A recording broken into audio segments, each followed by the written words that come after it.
Tira nyo naman, ginurakan nyo naman kayong dalawa po ni Mr. Speaker. Oh, tingnan mo, kayong dalawa ni Mr. Speaker. Teka lang.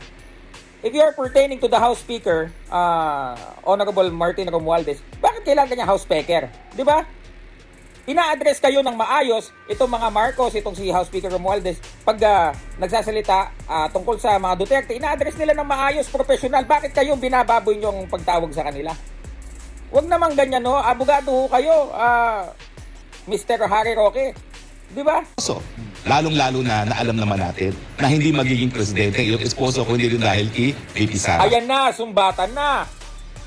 Hindi daw magiging presidente si BBM kung hindi dahil kay Sara.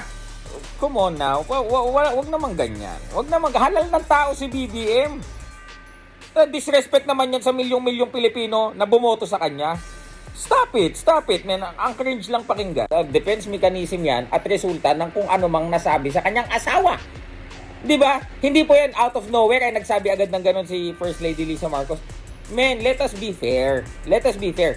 Ikaw, kung out of nowhere, tawaging bangag at may drug addict ang asawa mo, matutuwa ka ba? We are live. Good day, everyone. First, I would like to thank the main event. Okay, magandang umaga mga kaibigan. Ito pong si Attorney Harry Roque. Meron daw pong patutsada kay First Lady Lisa Marcos dahil po sa pagtawag niya or dahil sa sinabi niya na budget daw si VP Sara sa kanya. Halika, panoorin natin kung anong sinasabi nitong si Harry Roque. Let's go. Wala pong obligasyon na magkawtaw sa inyo ang Vice President. Kayo po ang may obligasyon na respetuhin ang Vice President. Teka Dahil diba? Siyempre, we are expecting sana na itong si Harry Roque, abogado to, diba? Na sana may decency, may professionalism ang pagsasalita niya, diba? Parang umpisa pa lang, parang ikaw ang dapat rumispeto kay Sara. Parang ganun ang gusto niyan sabihin. At si Sara walang mandato na irespeto si FL Marcos. Oh, come on now. Diba? Siyempre, men, kung magre-respetuhan man kayo sa isa't isa, hindi naman, ikaw mas mataas ka, vice presidente ka, ikaw first lady ka lang, dapat ikaw ang rumispeto. Walang ganun. Diba? Respect is not demanded. It is being earned. Karespeto ba? Ganun ang tanong dyan. napakalaking mandato pong binigay sa kanya ng taong bayan.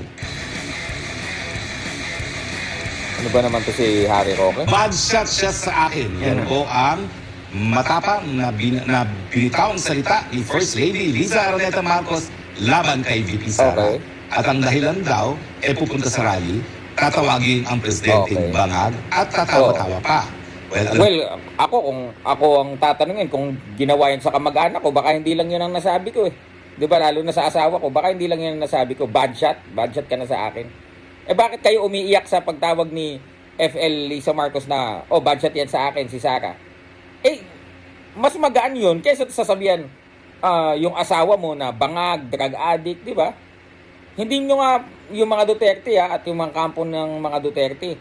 Just to be fair sa mga Marcos, they are addressing the Dutertes properly, tinatawag sa formal na pangalan. On the other hand, yung mga kalaban naman, di ba, they're calling names na, di ba, katumbas nung dito sa sa administration kay President Marcos, kay House Speaker Martin Romualdez. Pakinggan pa natin. ako po'y naroon noong pagkakataon na yon. Yan po yung maisog rally sa Davao. Hindi ko po makakalimutan yan dahil ako habang nasa entablado, pina-acknowledge sa akin ang pagdating ni Senator Amy Marcos. No? So, in-acknowledge ko. So, Okay. nagputol yung aking talumpati sa entablado. Doon lang po sila nagkita ni Inday Sara. Nandun sa pagka-likod-likod talaga ng stage. Dahil nag-welcome lang doon si Inday Sara, walang sinabi, welcome lang at salamat sa inyong lahat. Tapos nang dumating na nga si Senator Marcos, doon sila sa likod. At talaga naman pong bago pa ako magsalita, naging isa na yung dalawa. Kasi ganyan naman talaga yung dalawang yan eh. Parang schoolgirls pag nagkasama, no? Nako. Nangis-isan. Okay. Yung pala, minasama yun ni First Lady, bawal palang tumawa. At ang talagang sinabi niya, Hindi naman sa bawal tumawa. Ang sinasabi po ni First Lady Lisa Marcos nung nagsalita di umano si dating Pangulong Duterte na may bangag tayo, may adik tayong presidente, natawa daw si VP Sara. Hindi niya sinasabing bawal tumawa. Come on now, Attorney Harry Roque, we're expecting more from you. Abogado ka, sir. Di ba? Huwag naman tayong ganyan. Di ba? Konting lang, nag-expect kami ng konting matalinong mga statements from you. shot sa akin. Pero nung una ko napanood ko yan, bakit kaya ganun ang naging asta ng ating First Lady? para bagang siya ay rain. Yung, to be fair, no? Yung pong mga sinabi ni First Lady Liza Marcos, hindi po yan opensiba. Defense mechanism yan at resulta ng kung ano mang nasabi sa kanyang asawa. Di ba? Hindi po yan out of nowhere ay nagsabi agad ng ganun si First Lady Liza Marcos. Men, let us be fair. Let us be fair. Ikaw, kung out of nowhere, tawaging bangag at may drug addict ang asawa mo, matutuwa ka ba? Reaction yun eh. Di ba? Reaction yun sa kung anong sinabi sa asawa niya. Di ba? At sa kung anong naging pag-handle nung bise na ine-expect niyang somehow, kakampi nila. Okay. Di ba? Mr. Harry Roque naman. Di ba? Tapos bakit kayo ang nagpapaliwanag? Bakit kayo ang nagsasalita about dyan? Kayo ho ba si dating Pangulong Duterte? Kayo ba si Sara? Ba't parang nagmamagaling ho kayo? Ba't parang nagmamarunong kayo? Ha? Na kapag ikaw ay bad shot sa kanya, wala na mangyayari sa iyo. Kailan pa ba naging napaka-influential ng First Lady na kinakailangan good shot sa kanya ang Vice President? Siguro Kailan naging napaka-influensya ng First Lady? Naturalmente, First Lady yan eh. Asawa ng Presidente yan. Di ba? May say yan. Ano ba naman? Pagpabago-bago naman. Nung nakaraan nga lang spokesperson ka ng ng nakaraang administrasyon, alam mo dapat yan.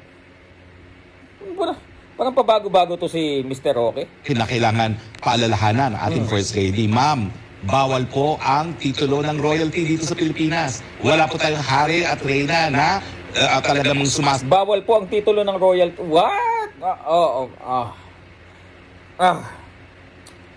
Parang hindi ko na alam kung saan po niya kinukuha yung mga salita niya. ba ang mga subjects niya. Hindi po gano'n ang demokrasya sa Pilipinas. Sa katunayan, ang meron lang pong mandato ay ang presidente, vice-presidente at iba pang mga halal na opisyales. Ang First Lady po, wala po yung mandato. So, wala na siyang karapatang sabi, budget na yan sa akin eh. Kasi nasabihan yung asawa ko na ganyan. Ano na yung pinagsasabi mo, Mr. Roque? Di ba? Palikunan ng gusto eh. Masyado ka nagli-left turn, Mr. Okay, sige. At dahil wala pong mandato naman ng First Lady, parang hindi po tama na ang First Lady kinakailangan mag-approve sa gawain ng Vice President na mayroong mandato. Again, Mr. Roque, yan po ay ialis natin yung presidente siya, First Lady si Madam Liza, Vice President si Sara, ialis natin yun. Let's say mga ordinaryong tao lang sila. Yung sinabi, budget na yan sa akin because of what they said to her husband. As a wife, yun yung sasabihin niya, hindi na yan, dapat yan, understood na yan eh. Di ba? Hindi naman ganun ka big deal yan eh. Di ba? Ba't parang, talaga no? Minsan talaga, kahit ano nang mali ang ginagawa, ipagtatanggol pa rin, lulusutan pa rin, aanguluhan pa rin para magtunog tama. Ikaw ba naman, halimbawa ikaw, kamag-anak mo, Mr. Roque, sabihan ng drug addict at bangag, gayong hindi naman siya gumagamit ng ipinagbabawal na droga, matutuwa ka ba? O ganun lang yun. Na mas marami pang mandato kaysa sa iyong esposo. Lalong-lalo na alam naman natin na hindi magiging presidente iyong esposo kundi rin dahil kay VP Sara. Ayan na, sumbatan na. Hindi daw magiging presidente si BBM kung hindi dahil kay Sara. Come on now. Wag naman ganyan. Wag naman. Halal ng tao si BBM. Disrespect naman yan sa milyong-milyong Pilipino na bumoto sa kanya. Stop it, man. Ang cringe lang pakinggan. Unang-una, nagbigay siya kay PBBM para tumakbo bilang presidente. Nagbigay siya kay PBBM para tumakbo bilang presidente. So, magiging sapat na batayan na ba yun para okay lang nabastusin si BBM? Look guys, I'm just trying to be fair here. Diba? I'm expecting more from Attorney Harry Roque kasi kilala ko to eh. Kilala ko kung paano to manindigan dati. Para namang masyado namang bias dito sa mga Duterte at masyado siyang prejudice sa mga Marcos. In fact, sinuway pa niya ang sarili niyang ama na naisang tumakbo ng presidente. Sinuway niya ang sarili niyang ama. Tapos ngayon, tatawagin yung bad shot siya kay VP. Bakit? Ano bang nawala kay PBBM nung siya tumakbo ng presidente? Grabe, Di ba no? parang ulit-ulit naman sinasabi ni talaga. PBBM, kailangan tumakbo na ako ngayon dahil matanda na ako, ito na huli kong pagkakataon. At pinagbigyan naman siya ni VP Sara. Ay, grabe At wag naman naman sana pala. magkaroon Ikaw tayo pala ng amnesia nakakaalam ng lahat. dahil noong mga panahon na yon, lahat ng survey ay nagpapakita na mananalo sana bilang presidente ang VP Sara. Pero nagbigay siya Subjective sa ang mga iyong survey. esposo. Dahil din naniniwala siya sa tawag Depende ng kung sino nag-commission. pagkakaisa na sinira nyo naman, ginurakan nyo naman kayong dalawa po ni Mr. Speaker. Oh, tingnan mo, kayong dalawa ni Mr. Speaker. Teka lang. If you are pertaining to the House Speaker, Honorable Martin Romualdez, bakit kailangan kanya House Speaker? Di ba? Ina-address kayo ng maayos itong mga Marcos, itong si House Speaker Romualdez, pag nagsasalita tungkol sa mga Duterte, ina-address nila ng maayos, professional. Bakit kayo binababoy niyong pagtawag sa kanila? Huwag naman ganyan, no? Abogado ho kayo, Mr. Harry Roque. Di ba? Dalawa, wag na po tayo magpatumpik-tumpik pa. Bago pa man magkaroon ng rally sa Maisog, bad shot na po sa inyo ang VP Sara. Oo. Di ba? Ano Totoo pong naman na pinapunto natin? election pa lang. Okay. Nung matapos kayo na parang Hindi ka nagkasay, maano eh. Okay, ano ngayon kung bad shot na si VP Sara bago pa yung Maisog rally? Ano din kung bad shot siya after nung sabihing bangag at may drug addict na presidente na sinabi ni Digong? Ano ngayon? Anong pinupunto mo, Mr. Roque? nakainom, nagpadala kayo ng text ng video ni VP Sara na kumakanta at anong sinabi niyo doon sa text na yon. Kita mo to kung ano nung Parang ginagawa. hearsay na eh. Pero Hearsay ang na hindi mo lahat, alam, no? napadalo niya yung text na yan kay VP Sara. Oh, magpakita Kaya nga kayo po ng mula nun, ebidensya, wag medyo puro administransya salita. na si VP Oh. Sara dahil alam niya na parang merong balakid talaga sa pagkakaisa. Alam At nyo ho, iba kasi yung kwento lang, di ba? But pag magsasalita ka, may batayan, di ba? Abogado ho kayo eh. Di ba? Kasi nagtutunog chismis ho yan pagka ganyan. Di ba? Tsaka sana ho, handle things professionally. Especially if you're a lawyer, di ba? People is, di ba, expected na, people are expecting you to talk appropriately and to address those person appropriately, hindi yung parang minamak mo yung name nila, 'di ba? Parang you're making or you're calling them names. Pangit 'yun ho eh. Pangit 'yun. po ay sa pagkatao ng First Lady. Hindi ko po alam kung bakit talagang mainit ang dugo nyo kay VP Sara. Oh, hindi mo asawa mo ba naman tawagin na drug addict o bangag tapos tumawa? Common sense naman. Ayoko na. Parang ano, nagmamang-maangan ho eh. Hindi na, wala. Kala ko may sustansya po tayong pupulot, pero medyo subjective po eh. Yung mga sinasabi ni, I'm trying to be fair and objective sa kung ano man sana narinig ko dito kay Harry Roque, but well, it seems like masyado niyang kinakampihan yung kabila at masyado namang kinokontra ito pong administrasyon. Well, kayo na po ang humusga kung ano pong klaseng 'di ba? Pagkatao meron po itong mga ito. Okay? So nakakalungkot lang. Silver Voice TV, magandang umaga po sa inyo lahat.